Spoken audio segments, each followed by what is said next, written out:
The candles flickered like dying stars against the modest dining room walls. Nia smoothed her hands over the wooden table for the third time, checking every detail. The roast chicken glistened under the warm light, perfectly golden, just how Marcus liked it. Red wine breathed in crystal glasses she'd borrowed from her neighbor.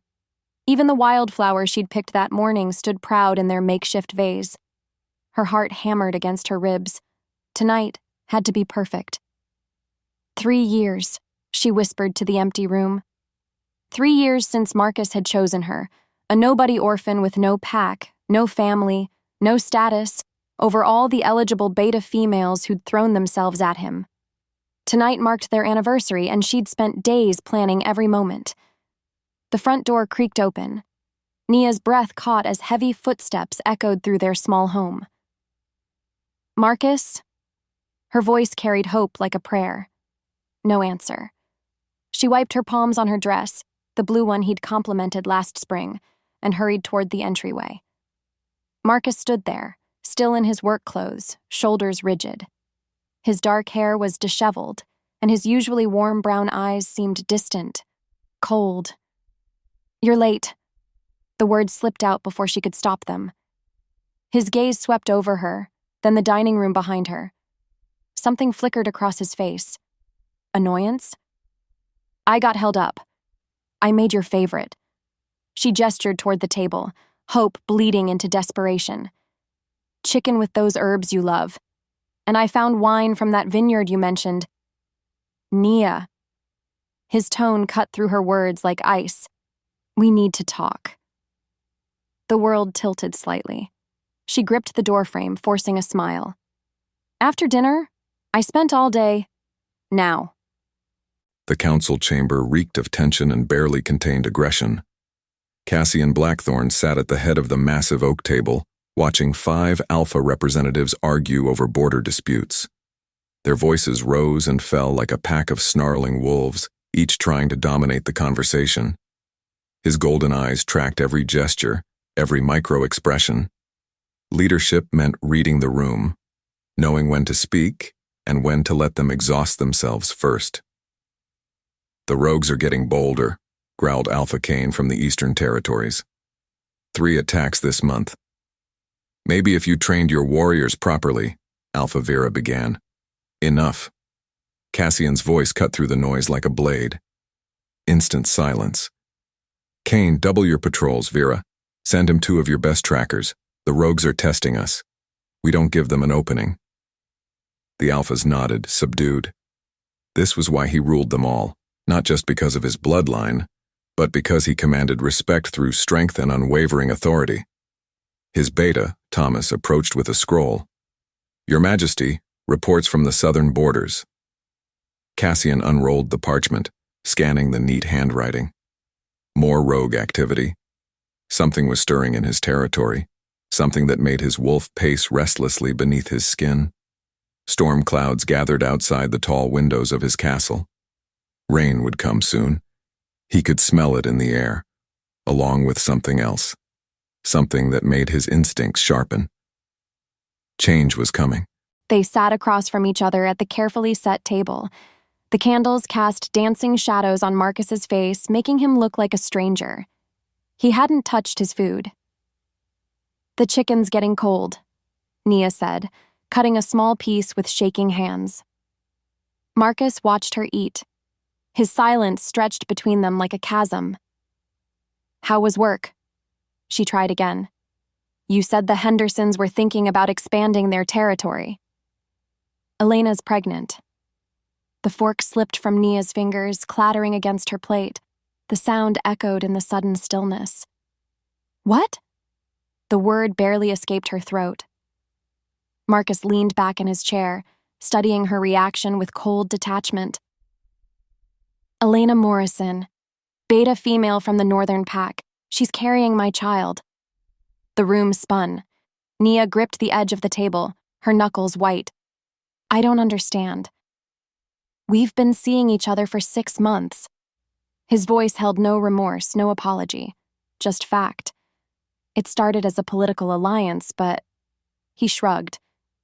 "She's everything a beta male needs. Strong bloodline, connections, proper breeding. Each word hit like a physical blow. Nia's chest constricted, making it hard to breathe. Marcus, what are you saying? I'm saying this, he gestured between them, was temporary. You had to know that. Temporary? Her voice cracked. We've been together 3 years. We lived together. We planned. You planned? His tone sharpened. I never promised you forever, Nia. You're a good woman, but you're not mate material. Not for someone like me. The candles flickered as if the flames themselves recoiled from his words. The storm hit with violent intensity. Rain lashed against the castle windows while Cassian stood in his private study, staring into the fireplace. The flames danced and twisted, but they couldn't warm the cold that had settled in his bones months ago. A soft knock interrupted his brooding. Enter. Thomas stepped inside, water dripping from his dark hair. The patrols found something strange near the eastern border, tracks that don't belong to any of our packs. Cassian turned, his attention sharpening. Rogues? Maybe. But these are different, deliberate. Like someone was testing our defenses. The Alpha King moved to his desk, spreading out a detailed map of his territory. Red marks indicated recent rogue sightings. They formed a pattern, a slow, careful circle around his lands. Double the border guards, he commanded. I want to know about every leaf that moves wrong out there. Thomas nodded but didn't leave. Sir, there's something else. The tracks. They lead toward the sacred grove. Cassian's blood turned to ice. The sacred grove sat at the heart of his territory, ancient, protected, forbidden to outsiders. Only his pack could enter without facing death. Increase patrols around the grove immediately. His voice carried deadly authority. Anyone found trespassing dies. No exceptions. Thunder crashed outside, rattling the windows. Somewhere in the distance, a wolf howled, long, mournful, and strangely familiar. Not mate material. The words echoed in her head as she sat frozen at the table. The perfect dinner grew cold between them, mocking her efforts. I kept you comfortable, Marcus continued, cutting into his chicken as if they were discussing the weather. Gave you a home protection more than an orphan like you could expect. The casual cruelty in his voice shattered something inside her. You said you loved me. I cared for you. There's a difference. He chewed slowly, deliberately. Elena understands her place. She knows what's expected of a beta's mate. Status matters in our world, Nia. Bloodlines matter.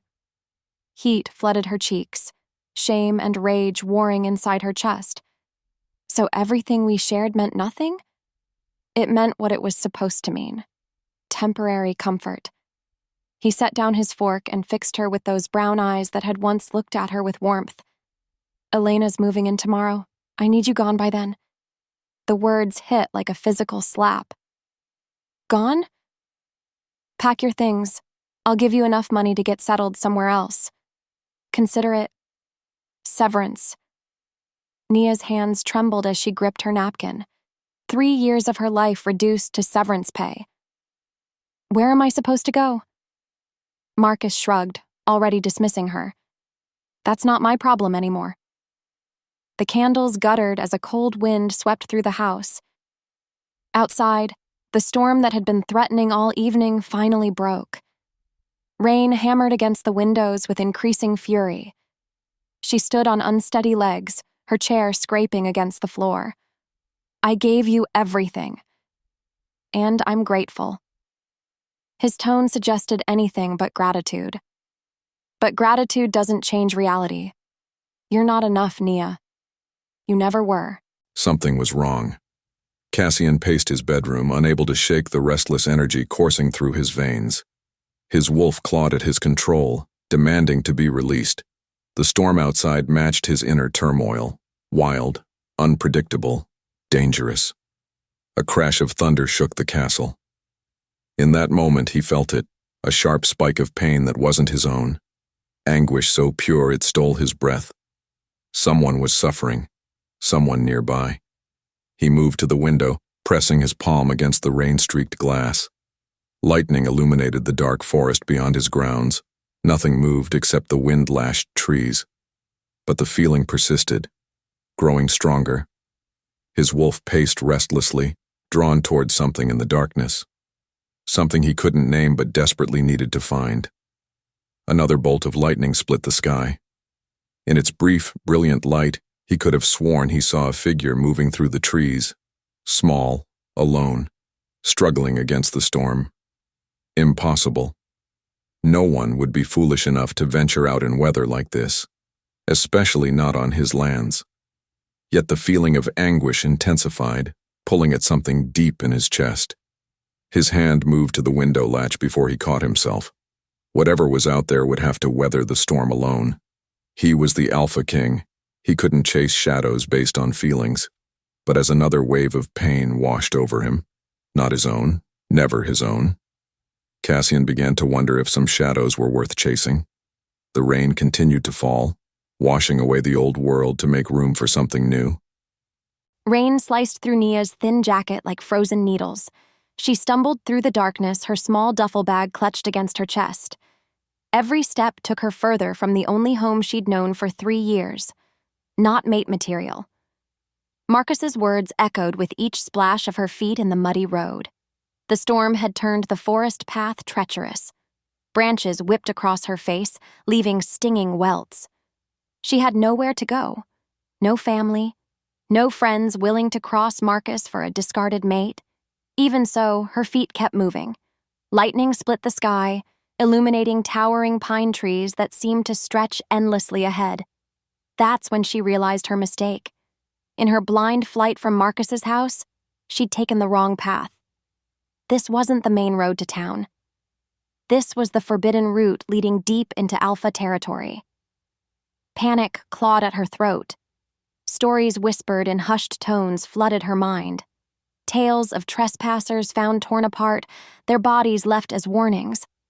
The Alpha King showed no mercy to those who violated his lands. But turning back meant facing Marcus again. Seeing Elena's belongings already replacing hers. "Forward," she whispered through chattering teeth, "just until the storm passes." The wind howled like a living thing, driving rain horizontally across the path. Her feet slipped on loose stones, sending her tumbling into the underbrush. Thorns tore at her clothes, her skin. When she finally pulled herself upright, blood trickled from a gash on her palm. The metallic scent mixed with the earthy smell of wet soil and something else. Something wild and dangerous that made her wolf whimper. She was being watched. The anguish hit Cassian like a physical blow, doubling him over in his study. Raw pain flooded through him, not his own, but so intense it stole his breath. His wolf clawed to get out, desperate to find the source.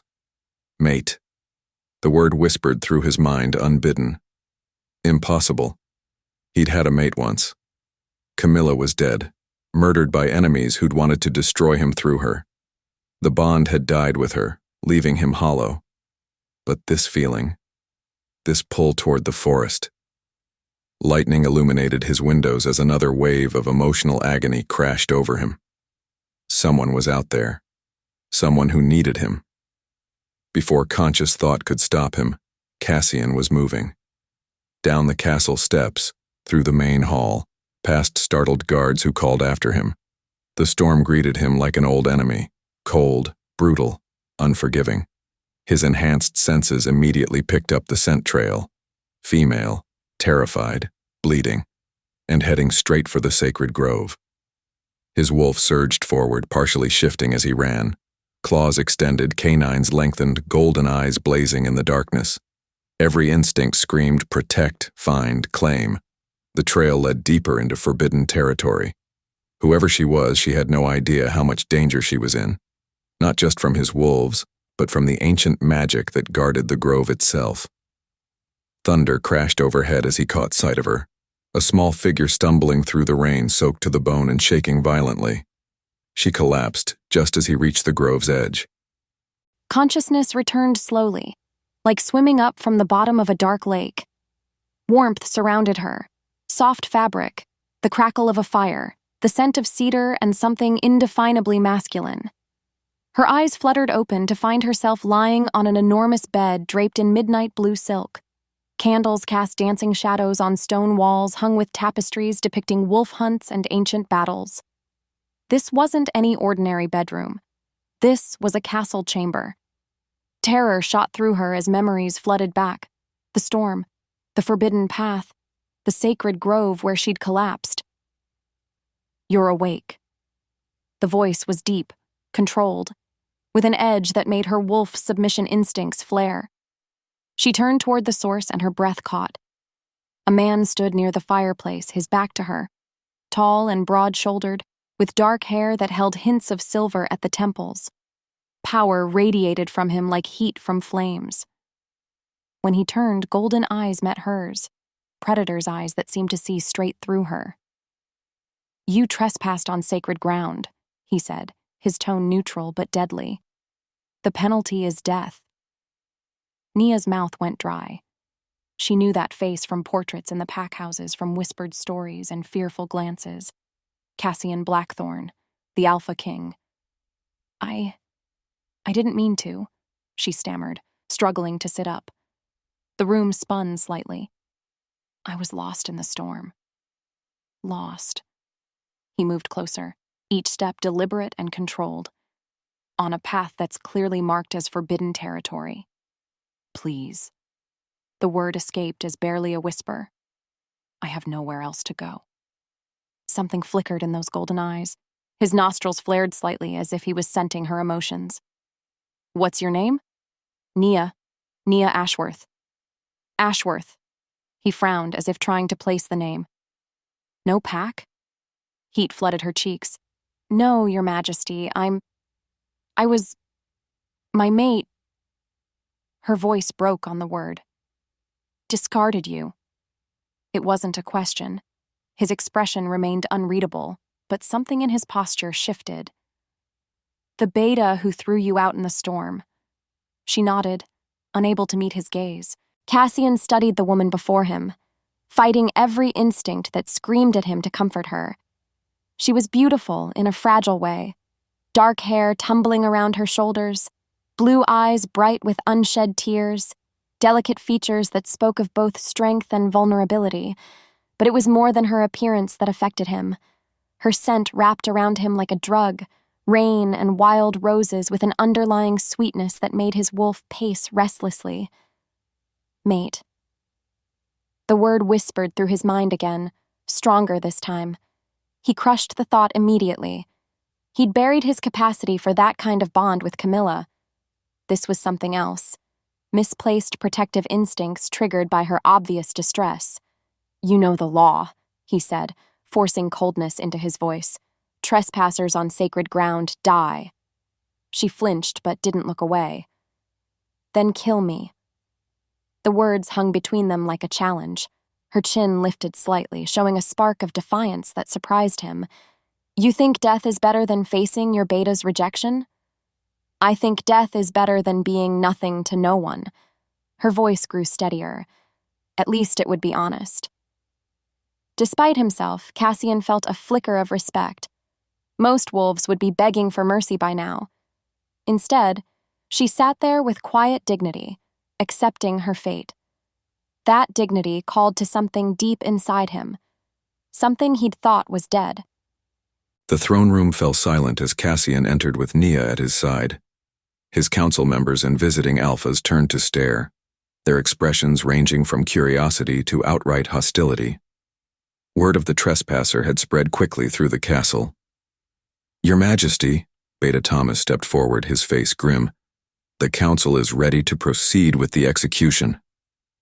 Cassian felt Nia tense beside him, but she kept her head high. Her courage in the face of death stirred something protective in his chest. "Present the charges," he commanded, taking his place on the ancient stone throne. "Nia Ashworth," Thomas read from a scroll, "stands accused of trespassing on sacred ground, violation of territorial boundaries, and defiling the ancestral grove. The penalty by ancient law is death." Murmurs of agreement rippled through the assembled crowd, Several alphas nodded, their faces hard with expectation. Cassian's golden eyes swept over his court, reading their hunger for traditional justice. Then his gaze fell on Nia, standing alone in the center of the room. She looked so small, surrounded by the massive stone pillars and hostile faces. She has no one, he realized. No pack to speak for her, no family to mourn her. The thought struck him with unexpected force. He'd been alone too, in his own way, surrounded by subjects and advisors, but truly connected to no one since Camilla's death. "What do you say in your defense?" he asked her. Nia straightened, meeting his gaze directly. "Nothing, Your Majesty. I broke your laws. I accept the consequences." Her simple honesty cut through him like a blade. No excuses, no manipulation, no desperate pleas. Just quiet acceptance of responsibility. The court waited.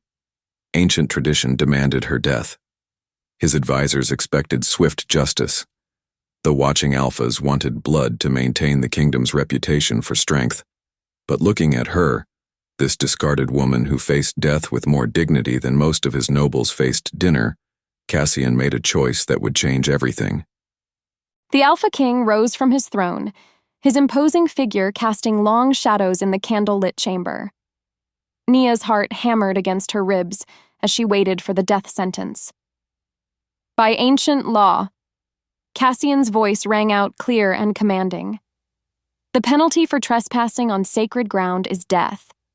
Several council members nodded approvingly. Nia closed her eyes, thinking of Marcus and Elena, of all the ways she'd never been enough. "However," the Alpha King continued, and her eyes snapped open, "I invoke the right of royal clemency." Gasps echoed through the chamber. Beta Thomas stepped forward, confusion clear on his face. "Your Majesty?" Cassian's golden eyes found hers across the room. Something passed between them, a moment of understanding that she couldn't name but felt in her bones. "She stays with me." The words dropped like stones into still water, sending ripples of shock through the assembled court. Nia's legs nearly gave out as the meaning hit her. "Your Majesty," Alpha Cain protested, "the law is clear." "The law gives me the right to claim any wolf within my territory." Cassian cut him off, his tone brooking no argument. "I claim her." Claimed. The word sent shivers through Nia's entire body. Not as a mate, she understood that much, but as something under his protection, something that belonged to him now. "She will remain in the castle as—" Cassian paused, his gaze never leaving her face, "as my ward, under my personal protection. Any who harm her answer to me." The throne room erupted in whispered conversations. Nia stood frozen in the center of it all, unsure whether she'd been saved or simply traded one form of captivity for another. But when the Alpha King stepped down from his throne and approached her, she saw something in his golden eyes that made her breath catch. Not pity or mere duty, recognition. As if he saw something in her that even she didn't know was there. "Do you accept my protection?" he asked quietly, his voice meant for her alone. Nia looked around the hostile court, then back at the man who held her life in his hands. He was dangerous, that much was clear, but he was also offering her something no one else ever had. A choice to be more than nothing. "Yes, Your Majesty," she whispered. "I accept." Thunder crashed outside the castle walls as if the very sky approved of their bargain. The servants' quarters felt like a gilded cage. Silk curtains couldn't hide the fact that Nia was essentially a prisoner, albeit a well-fed one. 3 days had passed since the Alpha King's shocking declaration, and whispers followed her everywhere. "The Beta's cast off," she heard Lady Celeste murmur to her companion as they passed in the corridor. "Imagine the audacity." Nia kept her head down, focusing on the intricate carpet patterns beneath her feet. Each step through the castle felt like walking on glass. One wrong move and everything would shatter. Martha, the head housekeeper, had been assigned to educate her in proper court etiquette. The older woman's patience wore thin as she corrected Nia's posture for the 100th time. "Shoulders back, chin up," Martha snapped, rapping her knuckles with a wooden spoon. "You're under His Majesty's protection now. Act like it." But protection felt more like exposure. Every meal in the Great Hall was an exercise in survival as hostile stares burned into her skin. The other women spoke in code, compliments that cut like daggers, questions designed to humiliate. "Tell me, Miss Ashworth," Lady Vera had asked at breakfast, her smile sharp as winter, "what particular skills qualified you for the King's special attention?" Heat had flooded Nia's cheeks as snickers rippled around the table. She'd mumbled something about gratitude and fled as soon as politeness allowed.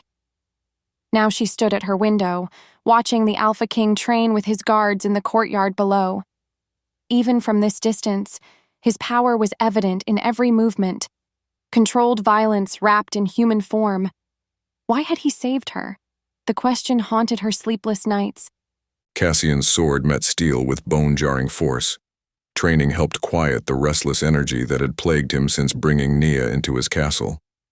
His wolf paced constantly, hyper-aware of her presence somewhere above. "Your mind's elsewhere today," Captain Reed observed, circling with his blade raised. Truth be told, Cassian's thoughts kept drifting to Blue Eyes and the way Nia flinched every time someone spoke to her. His court's hostility toward her was predictable, but somehow still infuriating.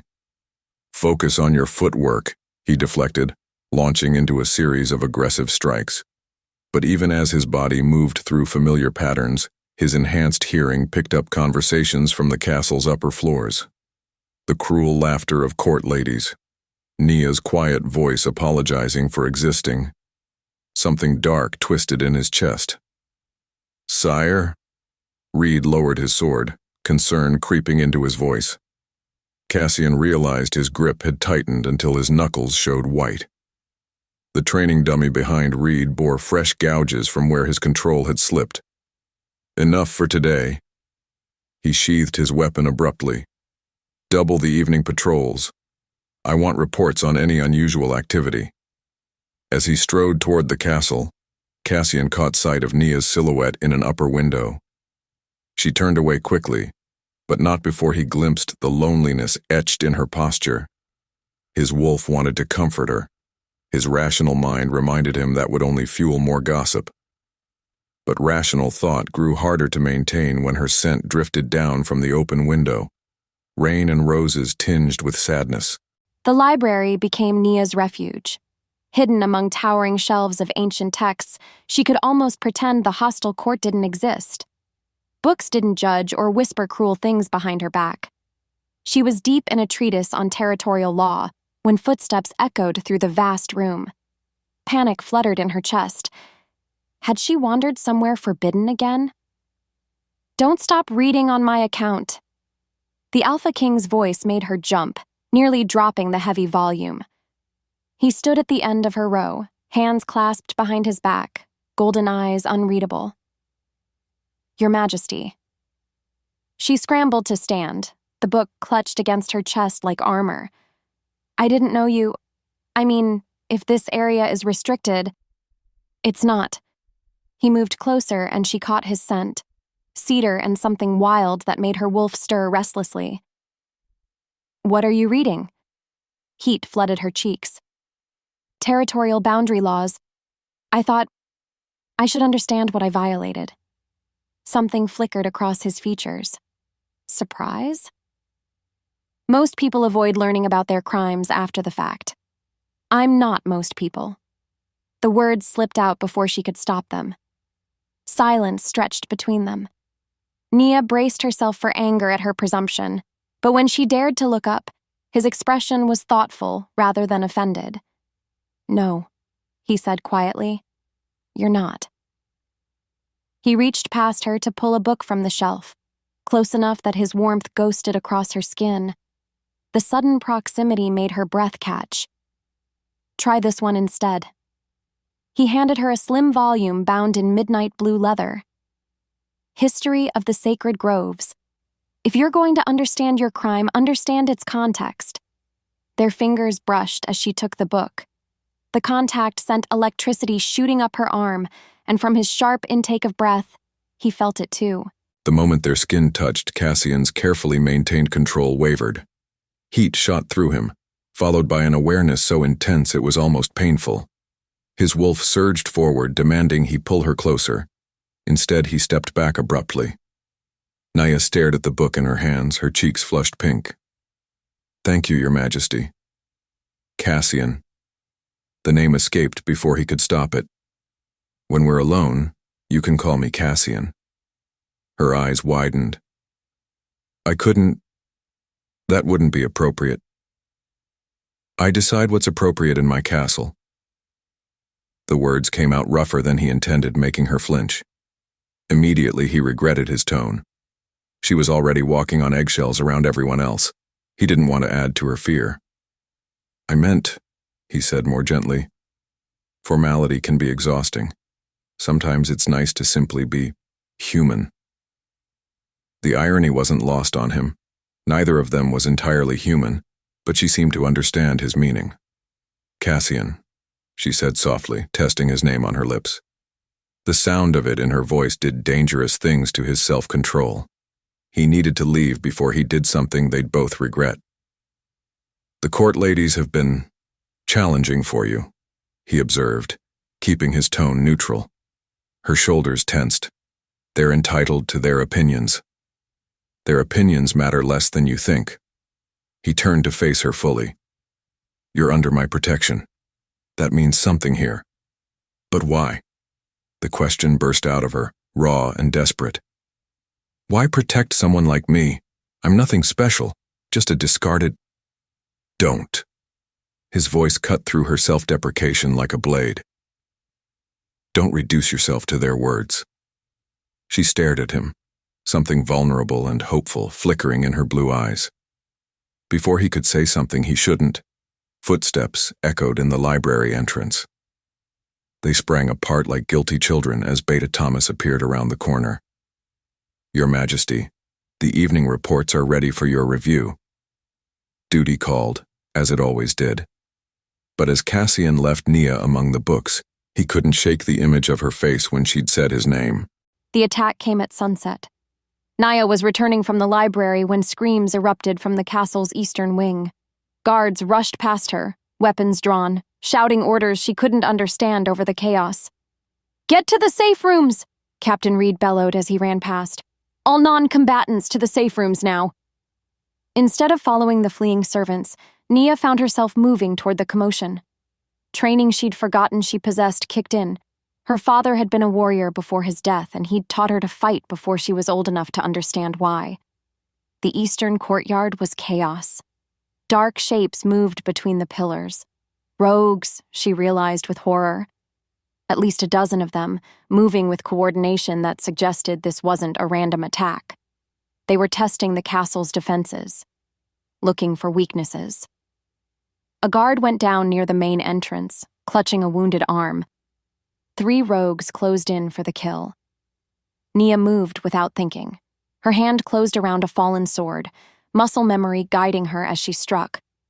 The blade caught the first rogue across the back, sending him stumbling. The other 2 whirled to face this new threat. "Get back inside," the wounded guard gasped. But Nia was already moving, ducking under a clumsy swipe and bringing her sword up to block the second attacker. These weren't elite fighters.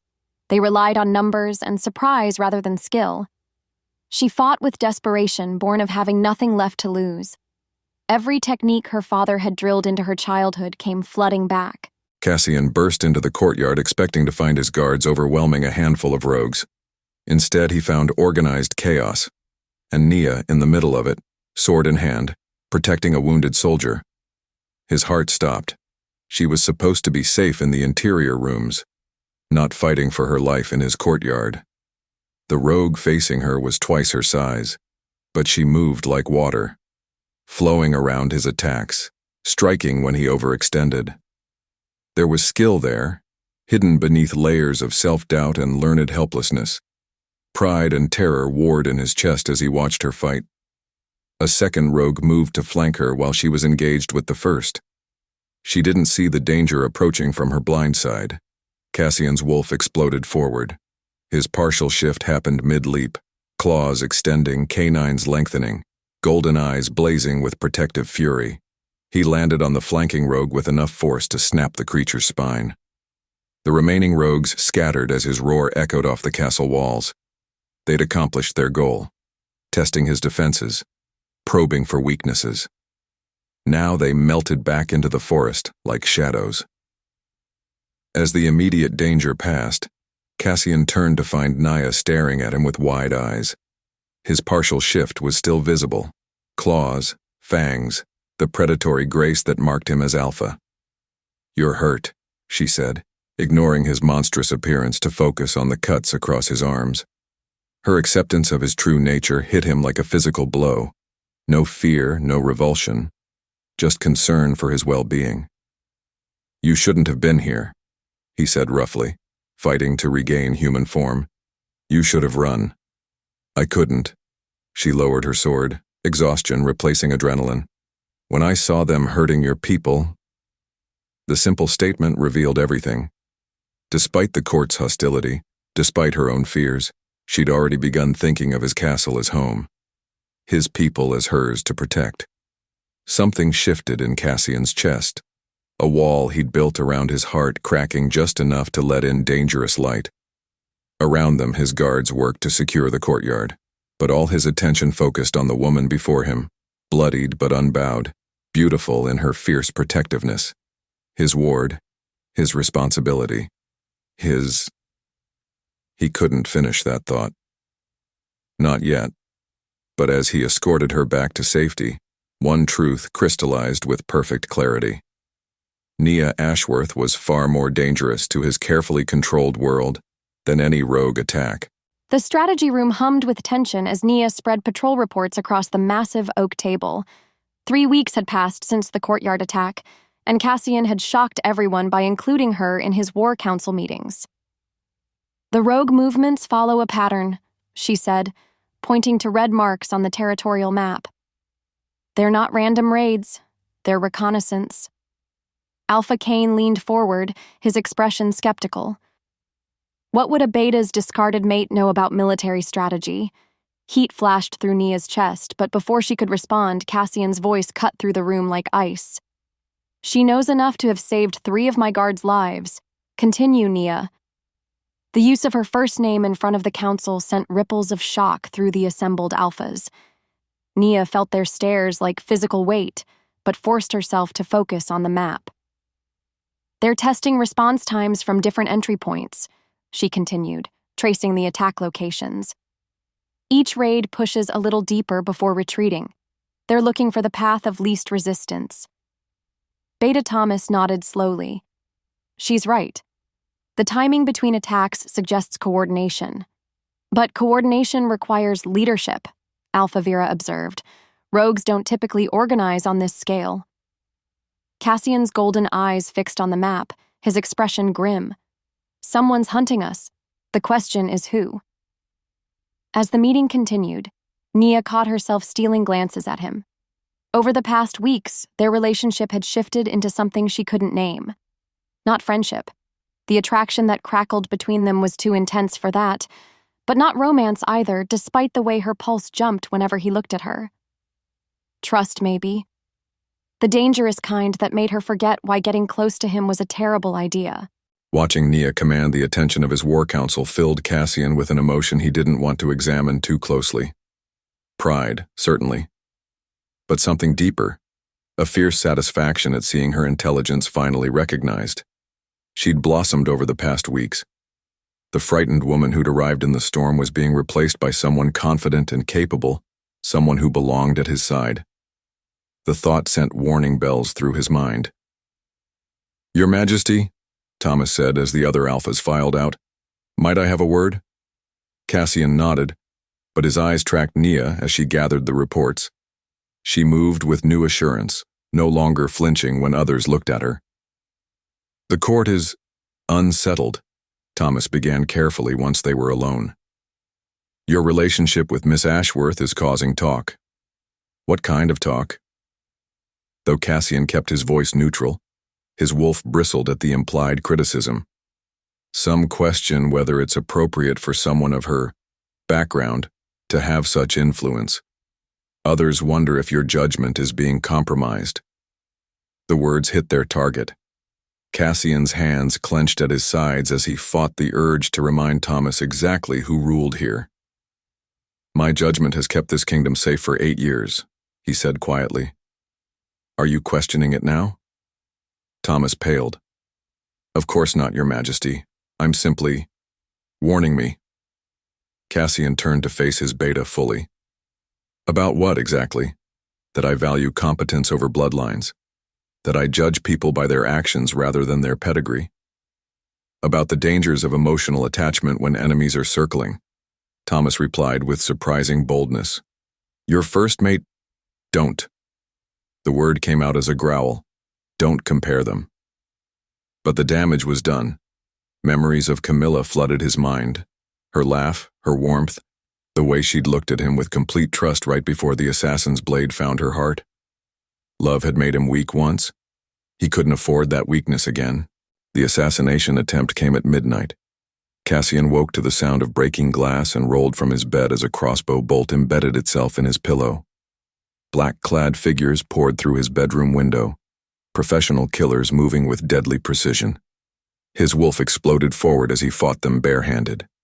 Claws ripped through leather armor, fangs found throats, but there were too many. A blade sliced across his ribs, another caught his shoulder. "The king is down!" one assassin shouted. "Secure the target!" Target, not targets. They weren't here to kill him. They wanted him alive. Which meant this was about leverage, about finding something precious enough to break him. Ice filled his veins as understanding crashed over him. "Nia," he whispered.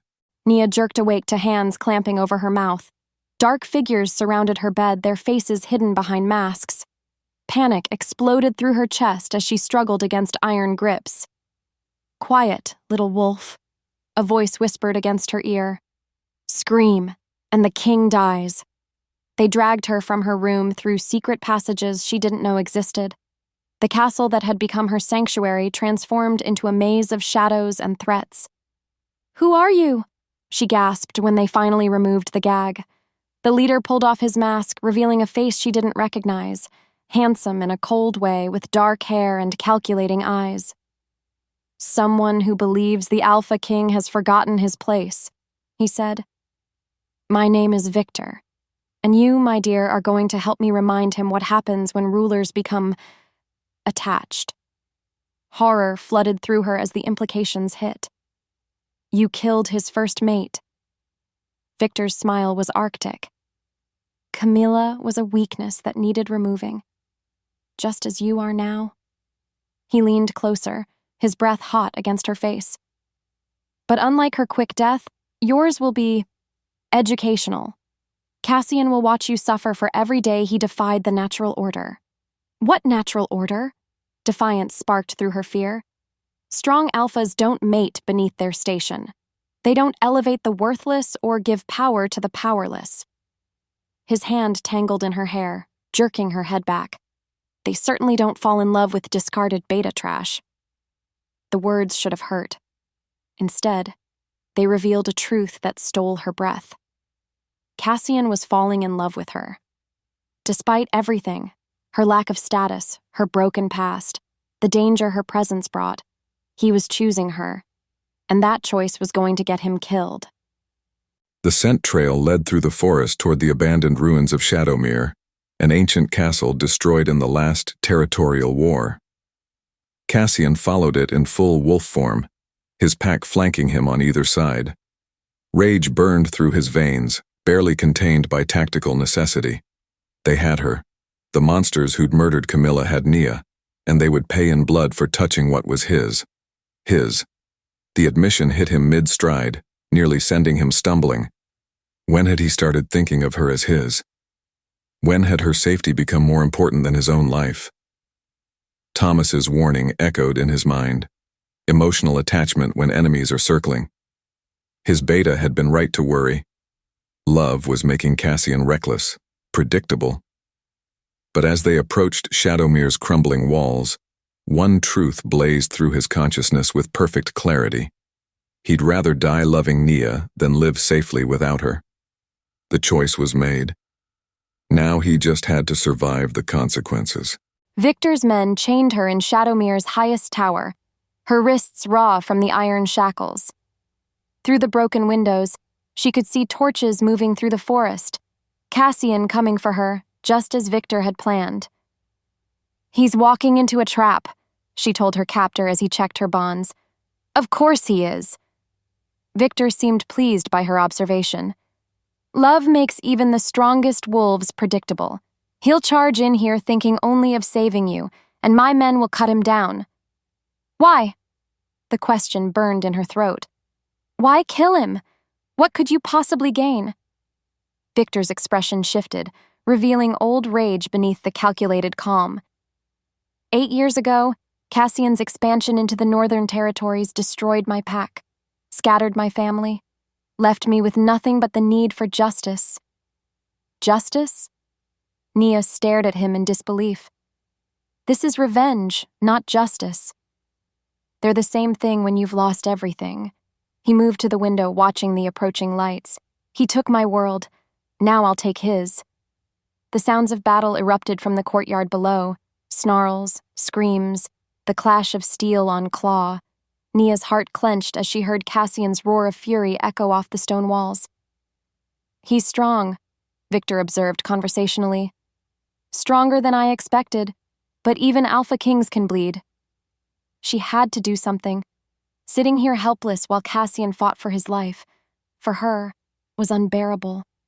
The chains were solid iron, but the mounting bracket in the wall looked ancient, corroded. If she could create enough leverage...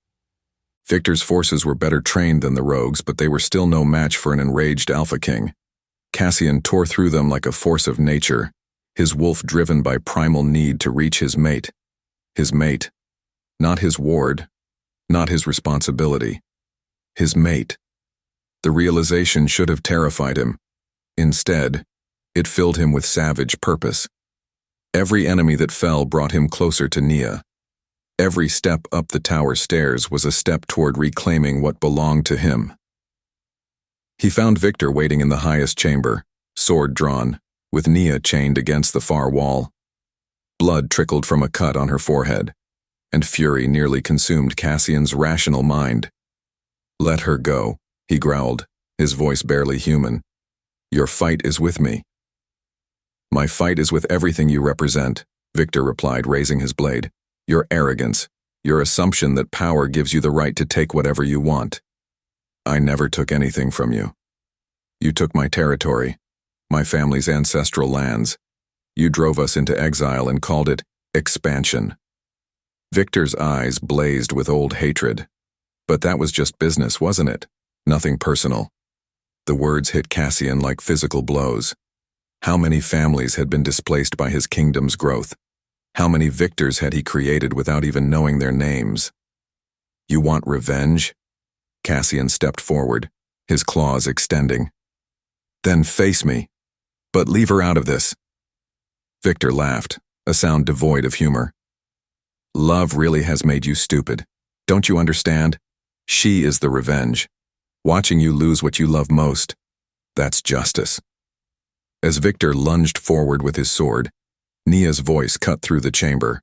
"Cassian, behind you!" A second assassin had been hiding in the shadows. Cassian spun just as the man's blade sliced toward his back. The warning saved his life, but Victor used the distraction to press his attack. Steel met claw in a deadly dance as the two enemies circled each other. But Cassian's attention was split between the fight and protecting Nia, and Victor was too skilled to give him that luxury. Blood flowed. The outcome hung in the balance, and in her chains, Nia fought desperately to free herself before she lost the man she was only now realizing she loved. The iron bracket gave way with a grinding screech that echoed through the tower chamber. Nia's wrists burned as she pulled free from the shackles, but adrenaline numbed the pain. Below her, steel rang against steel as Cassian fought for both their lives. Victor's sword sliced across Cassian's ribs, drawing blood that gleamed black in the moonlight. The Alpha King was strong, but he was fighting two opponents while trying to protect her. Eventually, even his legendary strength would fail. She had to act. Ancient weapons lined the tower walls, relics from forgotten wars. Her hand closed around a heavy crossbow, its mechanism still functional despite years of neglect. The bolt loaded with a satisfying click. "Cassian!" she called out, her voice cutting through the clash of battle. All three fighters looked up. In that split second of distraction, she fired. The bolt took Victor's accomplice in the shoulder, spinning him away from Cassian's back. Not a killing shot, but enough to even the odds. Victor's eyes blazed with fury as he turned toward her. Clever little wolf, but not clever enough. He lunged up the stairs toward her, abandoning his fight with Cassian. His blade caught the moonlight as it swept toward her throat, and met Cassian's claws instead. The Alpha King had moved with inhuman speed, intercepting Victor's strike. Blood sprayed as claws raked across the assassin's chest, sending him stumbling backward. "You want her?" Cassian's voice was barely human, distorted by his partial shift. "You go through me." Victor straightened, pressing a hand to his bleeding chest. "So be it. But know this, King. When you're dead, I'll make her death last for days." The threat triggered something primal in Cassian. His wolf surged forward completely, bones cracking as he shifted mid-leap. The full shift happened in heartbeats. Cassian's human form melted away, replaced by something that was more weapon than animal. His wolf was massive, twice the size of any normal pack member, with silver-tipped black fur and golden eyes that burned like stars. Victor raised his sword, but steel was no match for primal fury. Cassian's jaws closed around the blade, crushing it to scrap metal. A swipe of his paw sent the assassin flying into the stone wall with bone-breaking force. Victor slumped to the floor, blood trickling from his mouth, but his eyes still held malicious intelligence. "You think you've won?" he gasped. "This was never about killing you quickly. It was about showing you what love costs." Cassian padded closer, his massive form radiating menace. One bite would end this forever. "She'll die because of what she means to you," Victor continued, his voice growing weaker. "Just like Camilla. Love is your weakness, King. It always will be." The words hit their target. Doubt crept into Cassian's mind like poison. How many others would suffer because he'd allowed himself to care? How many enemies would use Nia against him? But then he heard it, Nia's voice, soft and steady behind him. "He's wrong." Cassian turned his great head toward her. She stood among the broken chains, blood on her wrists but strength in her eyes. "Love isn't your weakness," she said, meeting his gaze without fear. "It's what makes you worth following, worth protecting, worth everything." Something shifted in his chest, a wall crumbling, a truth finally acknowledged. She was right. Love hadn't made him weak. It had given him something worth being strong for. Watching Cassian shift back to human form was like witnessing magic. His massive wolf body flowed like water, reforming into the man she'd come to love. He stood naked in the moonlight, powerful and beautiful, and completely hers. Nia. Her name was a prayer on his lips as he reached for her. She went to him without hesitation, ignoring Victor's broken form in the corner. Nothing mattered except the feel of Cassian's arms around her, solid and warm and safe. "I thought I'd lost you," he whispered against her hair. "Never." She pulled back to look at him, seeing her own emotions reflected in his golden eyes. "I love you, Cassian. I don't care about the danger or the politics or what anyone thinks. I love you." His response was to kiss her with desperate intensity, pouring 8 years of loneliness and fear into the contact. She tasted salt, tears, or blood, she couldn't tell which, but beneath it was him, wild and strong and hers. When they finally broke apart, Victor was gone. A trail of blood led to an open window, suggesting he'd escaped despite his injuries. But somehow, Nia couldn't bring herself to care about the future threat. Not when Cassian was looking at her like she was his salvation. "I love you too," he said, the words rough with emotion. "I've been fighting it for weeks, but seeing you in danger, I can't pretend anymore." "Then don't." She cupped his face in her hands, marveling at the way he leaned into her touch. "We're stronger together. Let me fight beside you. The court will never accept. The court will accept what you tell them to accept." Her voice carried new confidence, forged in battle and tempered by love. "I'm not just some discarded beta anymore. I'm yours. And you're mine."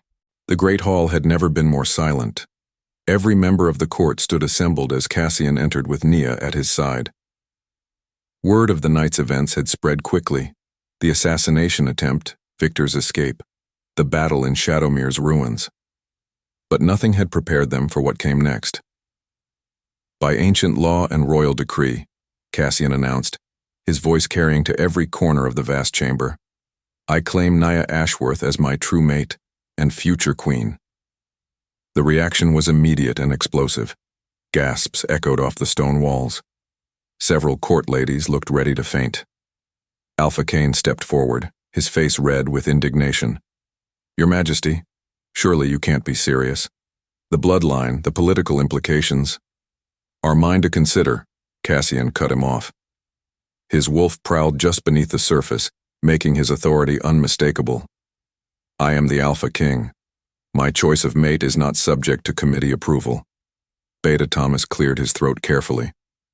"Sire, perhaps we should discuss." "There's nothing to discuss." Cassian's golden eyes swept the assembled crowd, daring anyone to challenge him.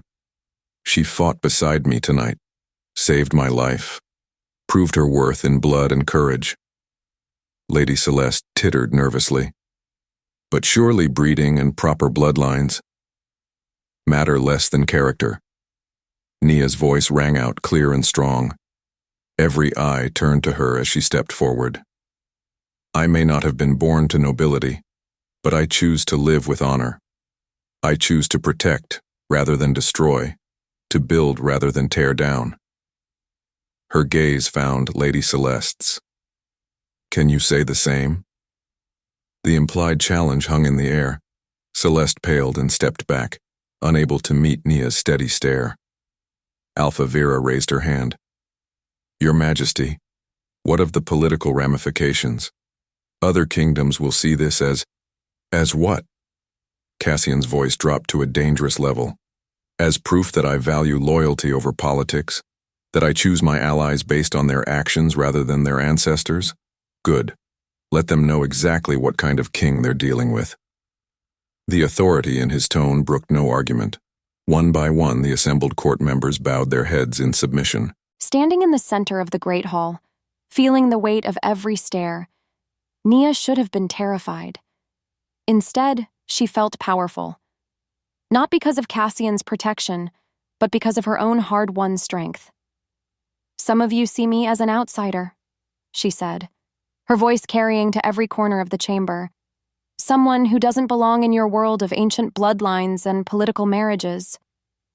Murmurs rippled through the crowd.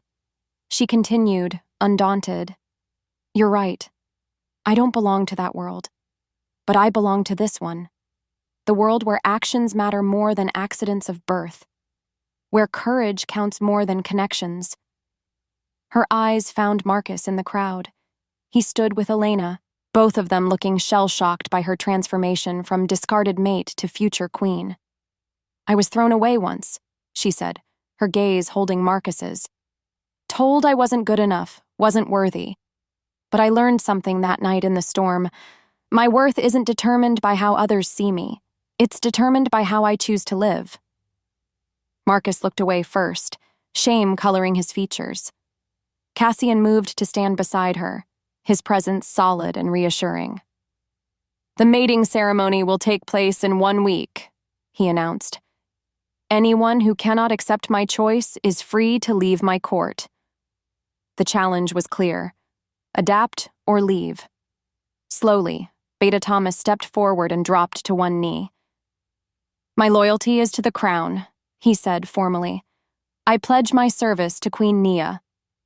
Others followed, reluctantly at first, then with growing conviction. Even Alpha Cain eventually bent his knee, though his expression remained sour. But not everyone submitted. A handful of court members exchanged dark looks, their faces set in stubborn opposition. Seeds of future conflict, Nia realized. Victor might be gone, but the battle for acceptance was just beginning. Still, as she looked around the great hall, at the mixture of acceptance, resentment, and grudging respect on the faces surrounding her, she felt something she'd never experienced before. She belonged. Not because someone else had chosen her, but because she'd chosen herself. The war room buzzed with urgent activity as reports flooded in from across the kingdom. Victor's escape had triggered a series of coordinated attacks on border settlements, a final act of spite from a dying rebellion. But something else was happening too. Word of the Alpha King's dramatic mate choice was spreading, and the reactions were complex. 3 northern packs have sent congratulations, Thomas reported, consulting his scrolls. They appreciate the message about valuing merit over bloodline. And the opposition? Cassian asked, though he could guess. 2 eastern territories are expressing concerns. They worry about precedent, about what happens to traditional alliance marriages if love matches become the norm. Cassian studied the map spread before him. Red markers indicating unrest, blue showing support. The pattern was telling. Younger packs embraced the change, while older, more traditional territories resisted. Change is never easy, he mused, but it's necessary. Nia entered the war room carrying her own stack of reports. Over the past few days, she'd thrown herself into her new role with characteristic determination. The sight of her, confident, capable, absolutely radiant, still took his breath away. The southern territories are quiet, she reported, adding her information to their intelligence gathering. Too quiet.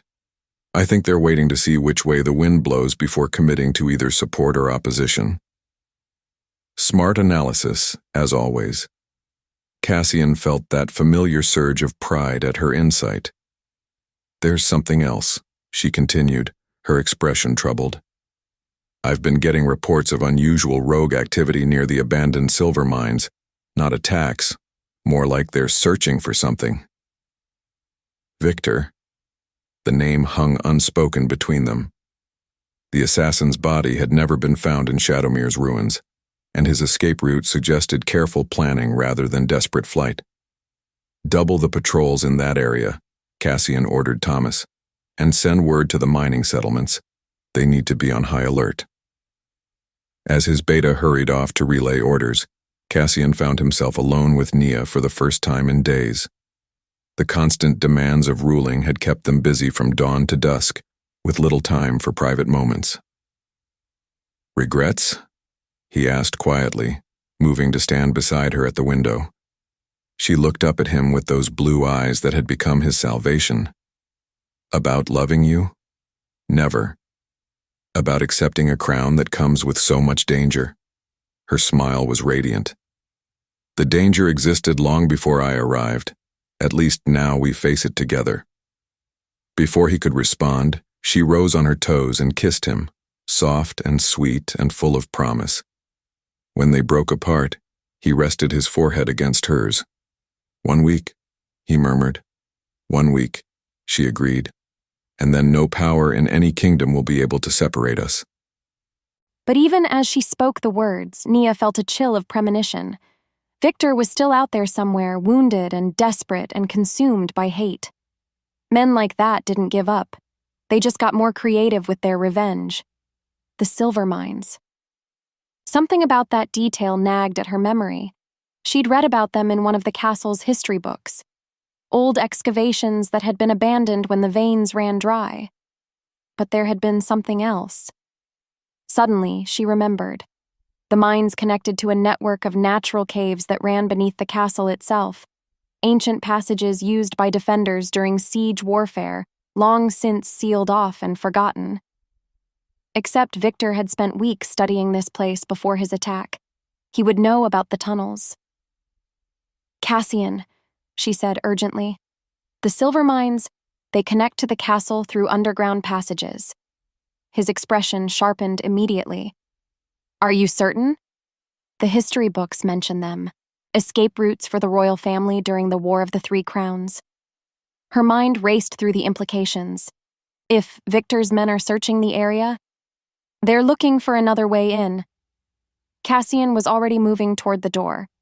"Thomas!" he bellowed. But even as they mobilized defenses, Nia couldn't shake the feeling that they were already too late. Victor hadn't fled in defeat. He'd retreated to plan his next move. And this time, he wouldn't make the mistake of underestimating the power of their bond. The real battle was just beginning. The betrayal came from within. Nia sat bound in the abandoned silver mine's depths, her head throbbing from the blow that had knocked her unconscious. The last thing she remembered was following Lady Celeste's urgent message about a wounded servant needing help, a message that had led her straight into Victor's trap. Awake at last, Victor's voice echoed through the stone chamber. He emerged from the shadows, his chest wrapped in bandages from their previous encounter. "I was beginning to think I'd hit too hard." Rope bit into her wrists as she tested her bonds. The knots were expertly tied. No escape through struggle alone. "Let me guess. Celeste was working for you all along." "Lady Celeste understands the natural order better than most." Victor circled her like a predator savoring its prey. "She knows that bloodlines matter. That tradition exists for a reason." "Tradition like murdering innocent people?" His backhand sent stars exploding across her vision. Blood trickled from her split lip as she fought to stay conscious. "Innocent?" Victor's laugh was bitter. "You destroyed the natural order the moment you crawled into that castle, made the Alpha King forget his duty to his bloodline." Through the stone walls, she could hear sounds of distant battle, shouts, the clash of steel, the howls of wolves in combat. Cassian had discovered her disappearance and was fighting his way through Victor's forces to reach her, just as Victor had planned. "He's walking into your trap," she said, spitting blood. "Of course he is. Love makes even the strongest predators predictable." Victor drew a silver blade, its edge gleaming in the torchlight. "But this time, I won't make the mistake of killing you quickly. This time, he'll watch you suffer for every day he chose you over duty."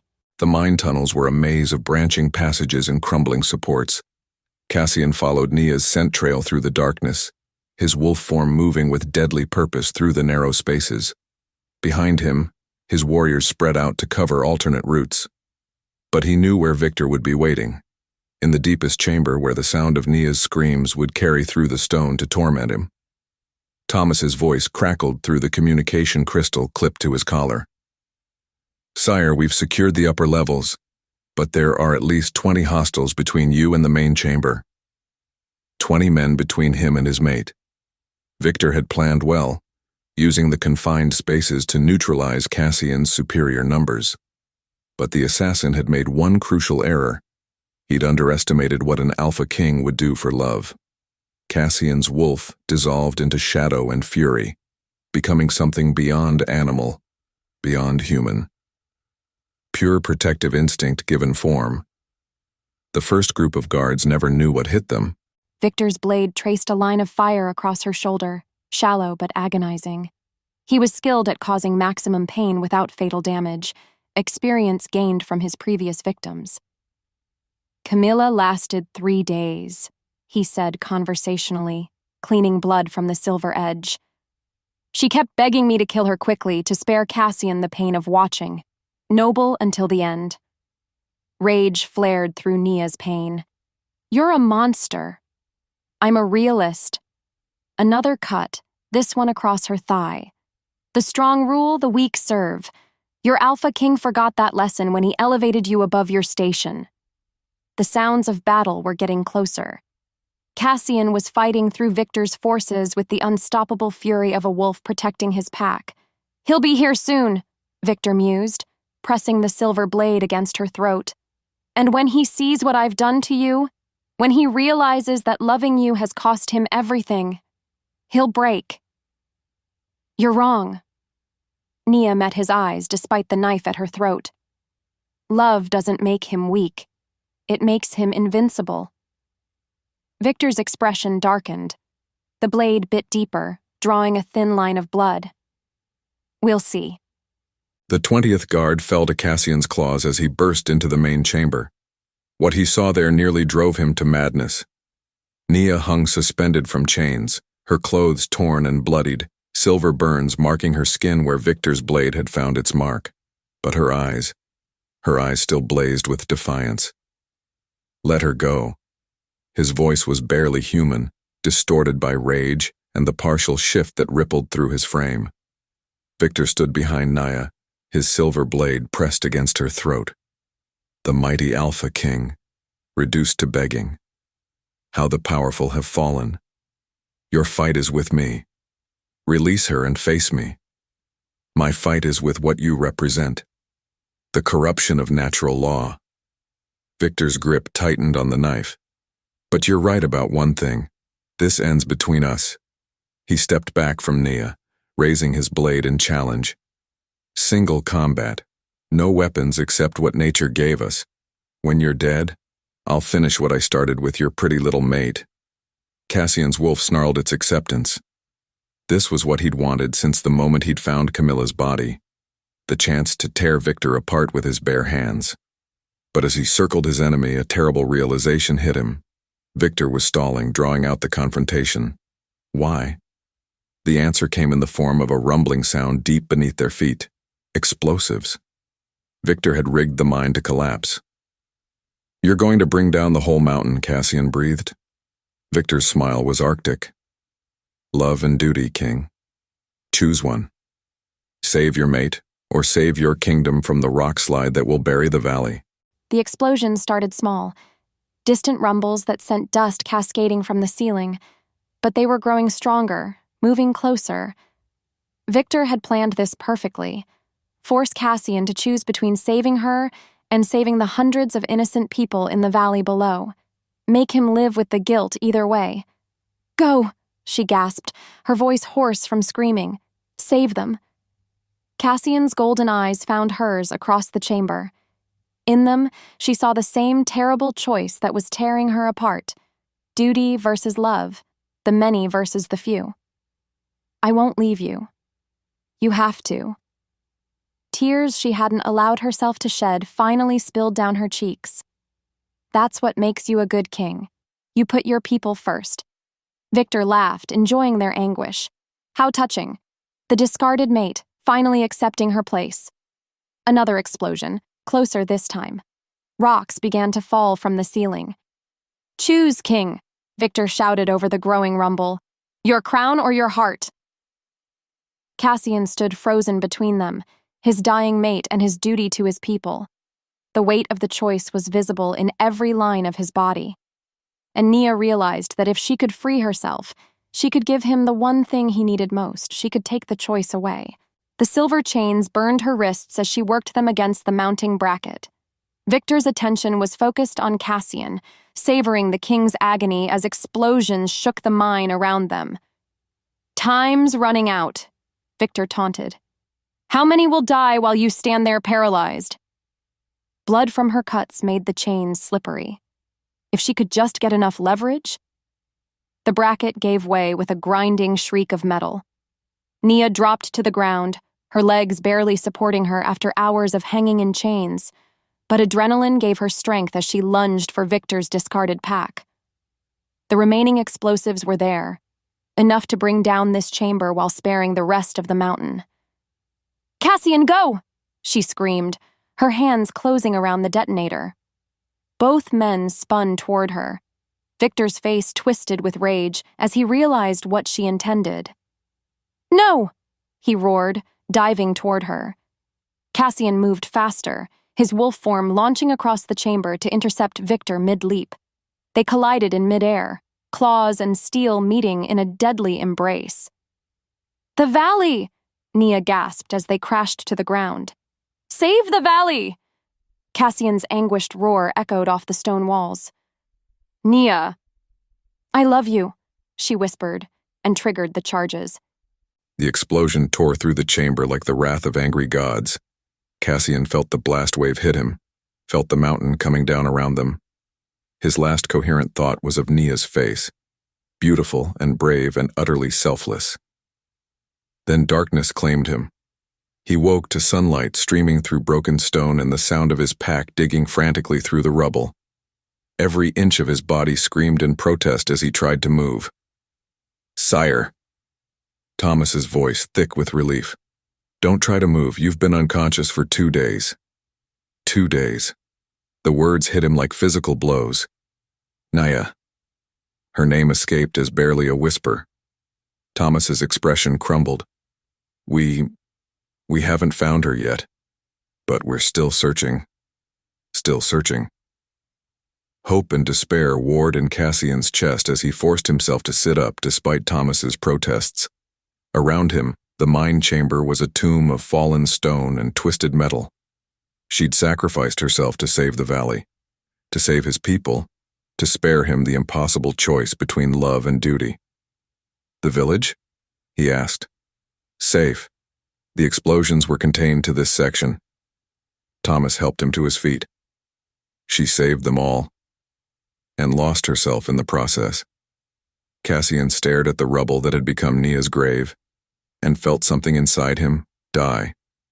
Not his wolf, that howled with grief and loss, but the part of him that had learned to hope again, to love again. She was gone.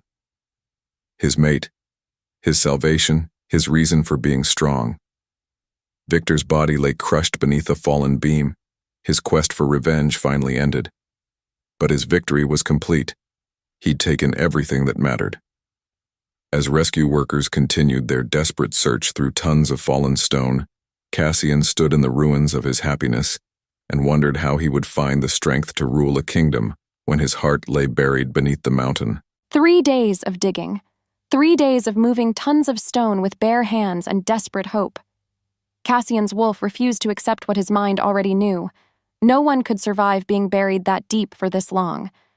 But still he dug. His pack worked beside him in shifts, their faces grim with shared grief. Thomas had tried to convince him to rest, to let others continue the search.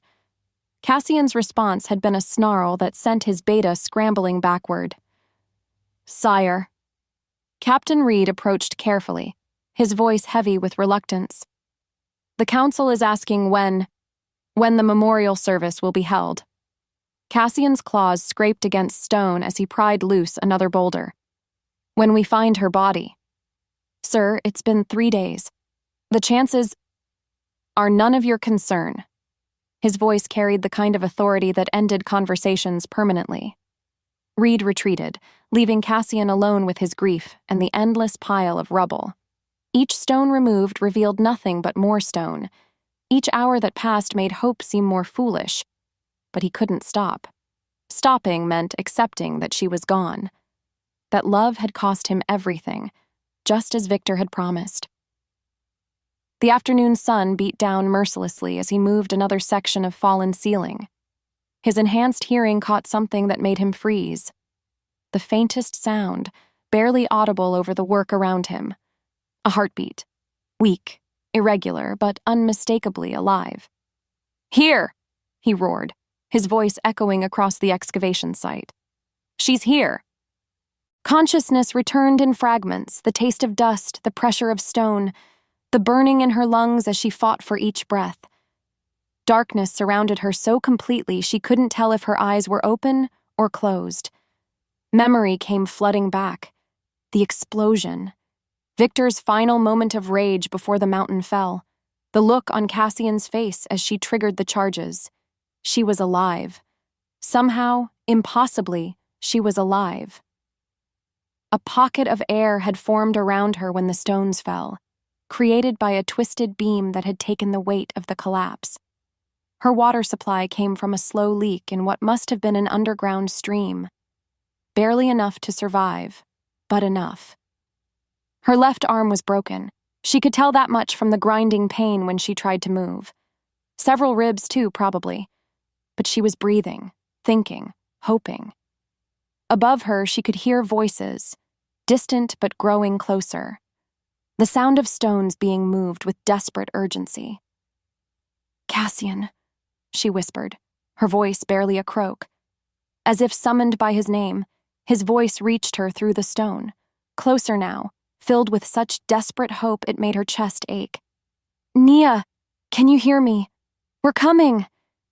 She tried to respond but could only manage a weak tap against the stone beside her. The sound was tiny but apparently loud enough for enhanced wolf hearing. "There, did you hear that?" Cassian's voice was wild with relief. "She's alive!" The digging intensified. Stone scraped against stone with renewed fury as her mate fought through the mountain to reach her. Soon, she promised herself. Soon she would be in his arms again, where she belonged. When they finally broke through to the air pocket, Cassian's heart nearly stopped. Nia lay curled in a space barely large enough for her body, covered in dust and blood but breathing. Her eyes found his in the flashlight beam, and the smile that crossed her cracked lips was the most beautiful thing he'd ever seen. "Miss me?" she whispered. His response was to tear through the remaining debris with his bare hands, desperate to get her out of that stone tomb. When the opening was finally wide enough, he slipped inside and gathered her against his chest with infinite care. "Broken ribs," she gasped as he lifted her. "Left arm too, I think." "I don't care if every bone in your body is shattered," he said roughly. "You're alive. That's all that matters." The journey to the surface seemed endless. Every step sent fresh waves of pain through her battered body, but she endured it all with the stoic courage that had made him love her in the first place. The cheers that greeted their emergence echoed across the valley. His pack, his people, the rescue workers, everyone who had been searching for 3 days broke into celebration at the sight of their future queen alive in his arms. But Cassian had eyes only for Nia as the healers surrounded them, assessing her injuries with professional efficiency. "She needs immediate medical attention," Dr. Hayes announced. "Internal bleeding, possible concussion, definitely broken bones, but she'll live. She'll live." The words hit Cassian like a physical blow, making his knees weak with relief. After 3 days of preparing for the worst, hope felt almost painful. The healing took 2 weeks. 2 weeks of bed rest, bone mending, and Cassian hovering over her like an overprotective wolf, which, she supposed, he was. "You need to attend the council meeting," she told him for the 10th time that morning. "I'm not going anywhere. After what happened with Celeste, I'm not taking chances." His golden eyes held shadows of the terror he'd experienced thinking she was dead. She could have other allies in the court. Lady Celeste's role in Victor's plan had been exposed when they found correspondence in her chambers. She'd been executed for treason, but the damage to trust within the court ran deep. "Then bring the meeting here," Nia suggested. "But you can't run a kingdom from my bedside." As if summoned by her words, Thomas appeared in the doorway with an armload of documents. "Your Majesty, the reports from the Northern Territories." Cassian reluctantly moved to his desk, but kept glancing at her every few minutes as if afraid she might disappear. The trauma of nearly losing her had left scars deeper than any physical wound. "The people are calling you a hero," Thomas reported as they reviewed the paperwork. "Word of your sacrifice has spread throughout the kingdom, songs are being written, stories told. You've become a legend." Nia shifted uncomfortably in her bed. "I did what anyone would do." "No," Cassian said quietly, his gaze intense. "You did what few would have the courage to do. You chose to save others over yourself." Heat flooded her cheeks. "I chose to save the man I love and the people he protects. It wasn't heroic, it was love." But even as she spoke the words, she could see the reverence in Thomas's eyes, the way the servants looked at her now. Her near-death experience had transformed her from controversial mate choice to beloved queen-to-be. Victor's final plan had backfired spectacularly. Instead of destroying her legitimacy, her sacrifice had cemented it forever.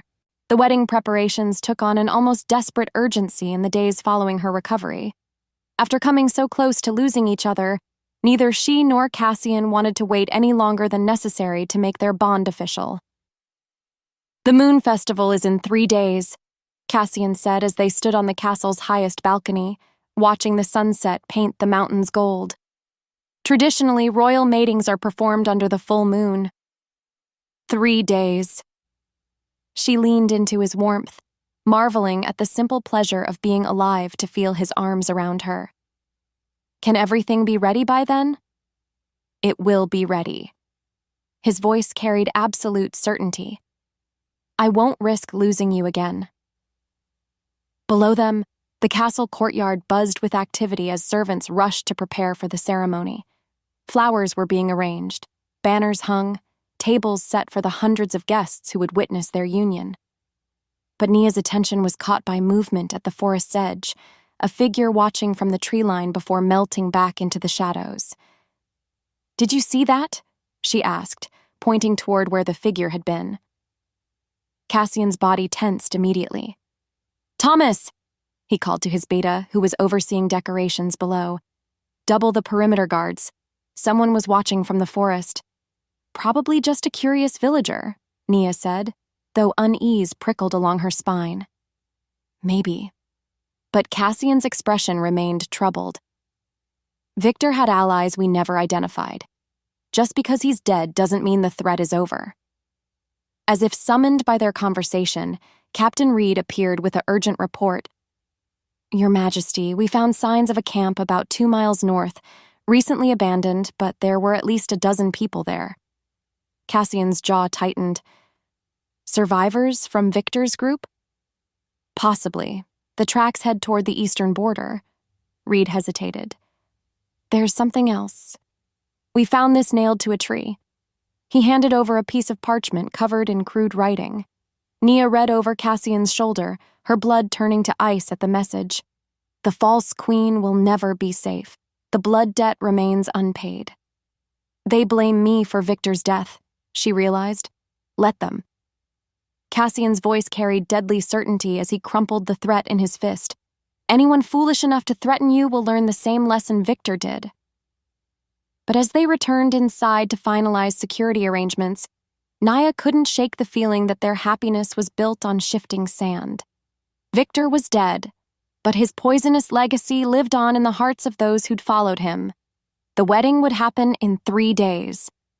The question was whether they'd live to enjoy their honeymoon. The final threat assessment meeting ran late into the night.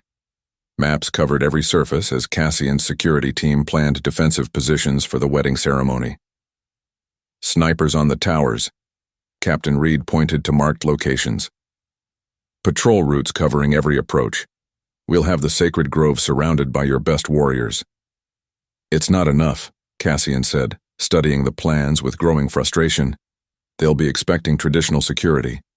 We need something unexpected." "What are you thinking?" Thomas asked.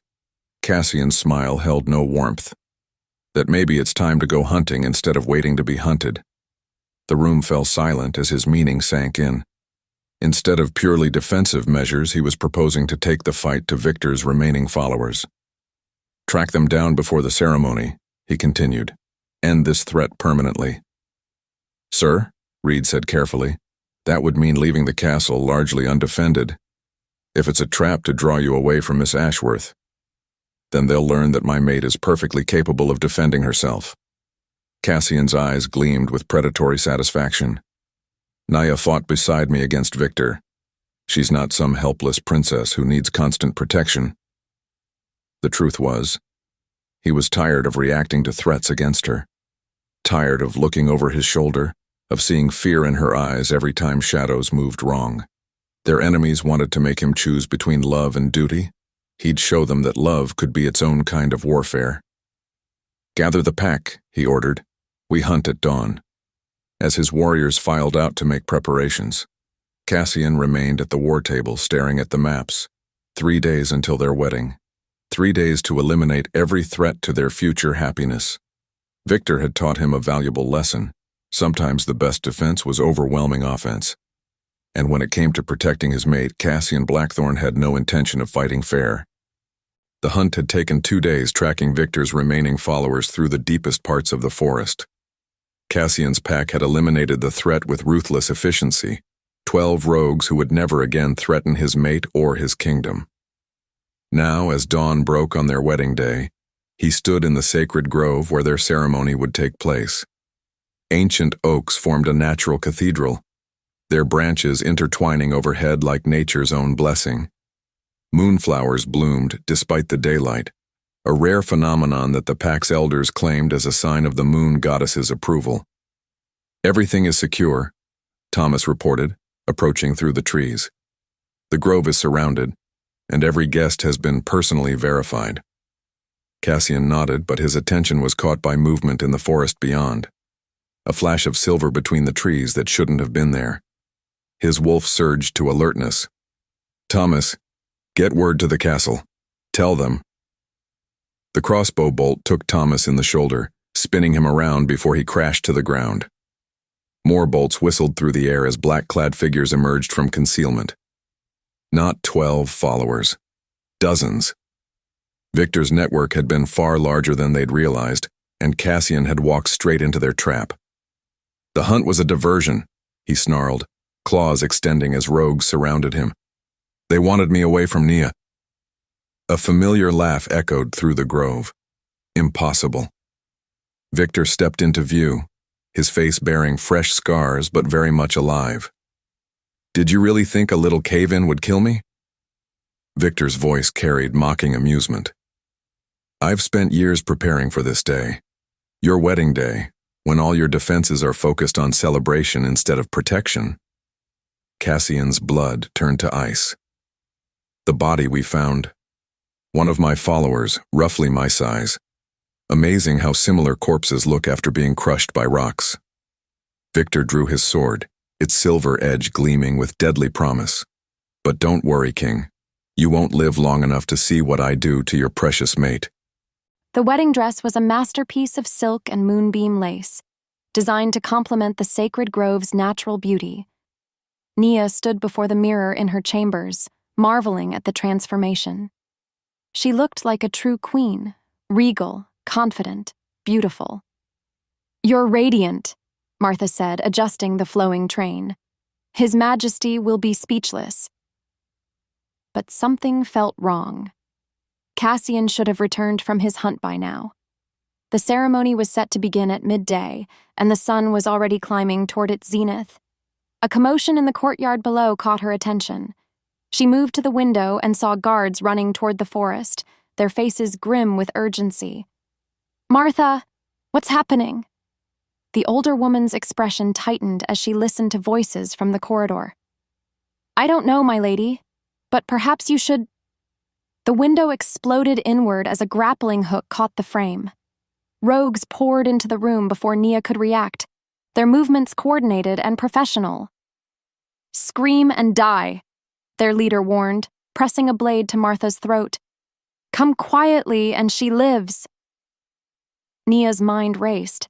Cassian was either dead or trapped, and these weren't random rogues. They moved like soldiers following precise orders. "Victor," she breathed. The leader's smile was cold confirmation. "He's waiting for you in the grove. Your wedding will proceed as planned, right before your execution." She had seconds to decide: fight and watch Martha die, or surrender and hope Cassian was still alive to save them both. Looking at the older woman's terrified face, Nia made her choice. "Let her go. I'll come." As they bound her hands and dragged her from the room, one thought burned through her mind. This time, she wouldn't wait to be rescued. This time, she would fight. The battle in the sacred grove was brutal and desperate. Cassian fought with the fury of a wolf protecting his pack, but Victor's forces had numbers and position. His own warriors were scattered throughout the forest, responding to false alarms that had drawn them away from the real target. Blood flowed freely, his own and his enemies. But for every rogue he dropped, 2 more seemed to take their place. "Yield, King," Victor called out, dancing back from Cassian's claws. "She's already ours. Surrender and I'll make her death quick." The words hit like physical blows, But Cassian forced himself to think tactically. Victor wanted him alive for some reason, probably to witness Nia's suffering before his own execution, which meant she was still breathing, still fighting. "You made one mistake," Cassian snarled, feinting left before spinning right to rake his claws across a rogue's chest. "And what's that?" "You assume she needs rescuing." His smile held savage satisfaction. "You've never seen my mate truly angry." As if summoned by his words, a new sound joined the battle, the clash of steel and a woman's voice raised in defiant fury. Nia burst into the grove, a stolen sword in her hands and 3 unconscious rogues in her wake. Her wedding dress was torn and bloodstained, but she moved like an avenging angel.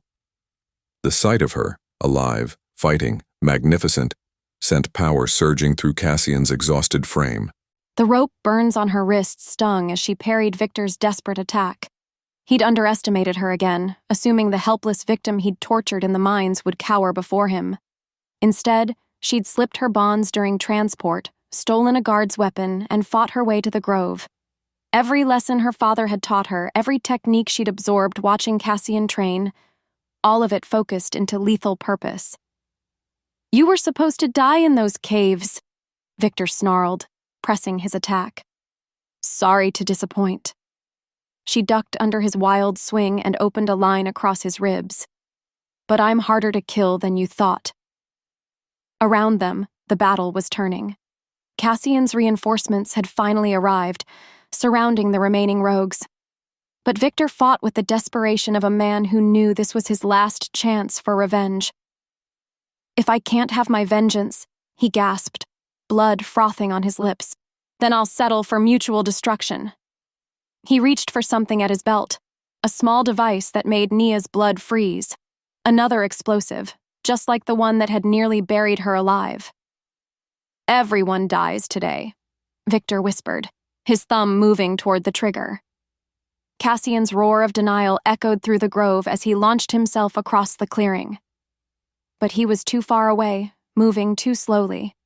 Only one person was close enough to stop Victor. Nia didn't hesitate. Her sword found his heart just as his thumb touched the detonator. The device fell from nerveless fingers. Its threat ended forever.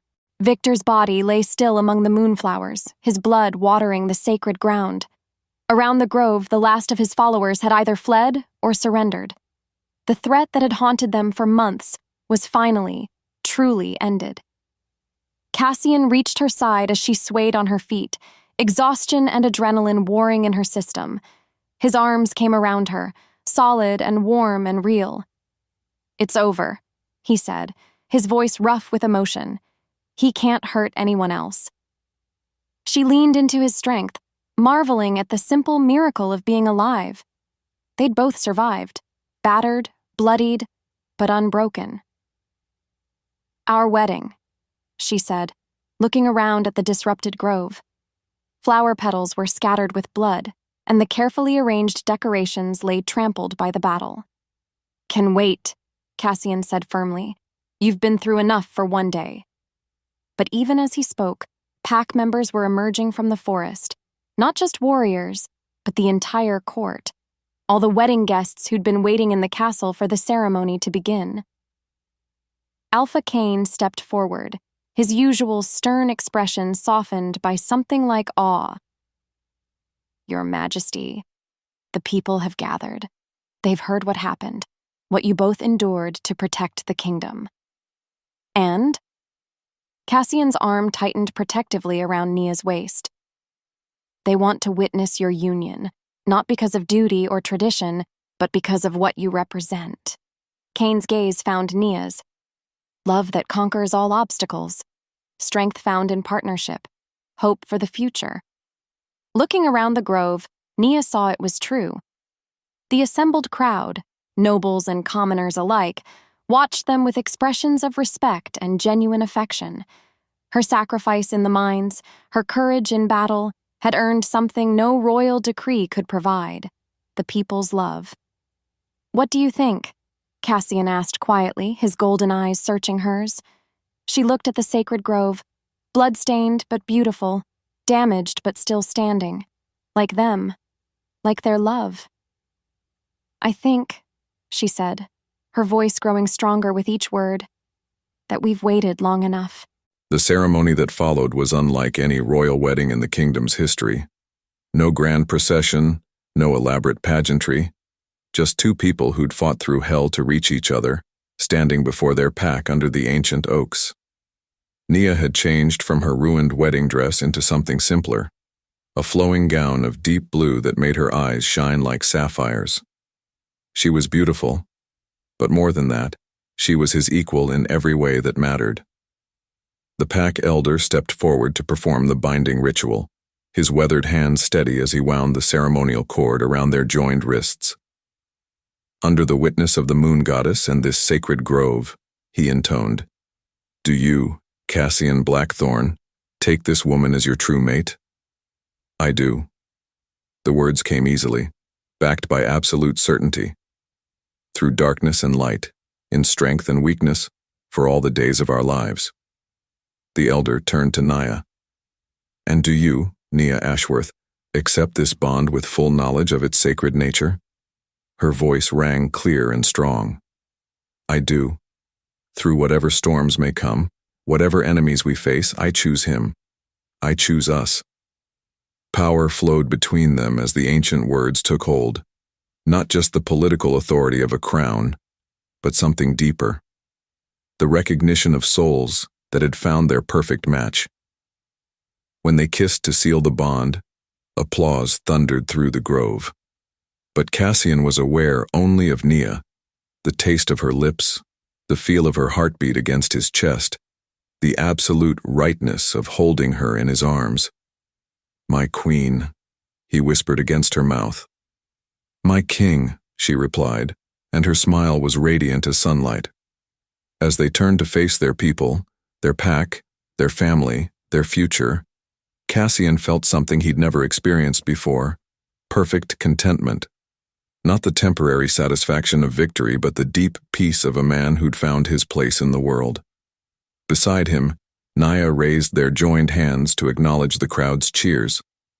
She'd transformed from a discarded mate to a beloved queen, but more importantly, she'd learned to see her own worth. Together, they were stronger than any enemy. Together, they could face whatever challenges lay ahead. The kingdom would prosper under their joint rule, but that was a concern for tomorrow. Today was for celebration, for joy, for the simple miracle of love triumphant. As the sun set over the sacred grove, painting the sky in shades of gold and crimson, King Cassian and Queen Nia began the first day of their forever. The council chamber buzzed with productive energy as Nia reviewed the latest reports from across the kingdom. Trade agreements with neighboring territories, infrastructure improvements, educational initiatives, the work of rebuilding and strengthening never ended, but she loved it. Every challenge, every decision, every small victory that made life better for their people. The Northern Territories report a record harvest, she told Cassian as he entered with his own stack of documents, and the new schools are showing remarkable success rates. His smile was warm with pride, not just in their kingdom's progress, but in her role in achieving it. The pack leaders want to know when you'll visit their territories again. Apparently, you've become something of a legend among the young females. Heat flushed her cheeks. I just tell them the truth, that their worth isn't determined by who wants them, but by what they choose to do with their lives. Cassian moved to stand behind her chair, his hands settling on her shoulders with familiar comfort. Wise words from a wise queen. Through the tall windows, she could see the kingdom they'd built together, prosperous, peaceful, united. Children played in the courtyards while their parents worked without fear. The castle that had once felt like a prison had become a true home. Any regrets? Cassian asked, echoing his question from months ago. Nia leaned back against his solid warmth, marveling at how perfectly they fit together. About falling in love with a possessive alpha king who talks too much during council meetings? His laugh rumbled through his chest. I do not talk too much. You interrupted Minister Wells 14 times yesterday. He was being inefficient. She turned in her chair to face him, drinking in the sight of his face. Strong, handsome, utterly devoted. "No regrets," she said softly. "Not a single one." As he leaned down to kiss her, Nia reflected on the journey that had brought them here. From discarded mate to beloved queen, from broken to whole, from alone to cherished. Every step had been worth it for this moment, this love, this life they'd built together. Outside, storm clouds gathered on the horizon, promising rain. But Nia no longer feared storms. She'd learned that sometimes you had to walk through the darkness to find the light, and sometimes, if you were very lucky, you found someone willing to brave the darkness with you. Forever.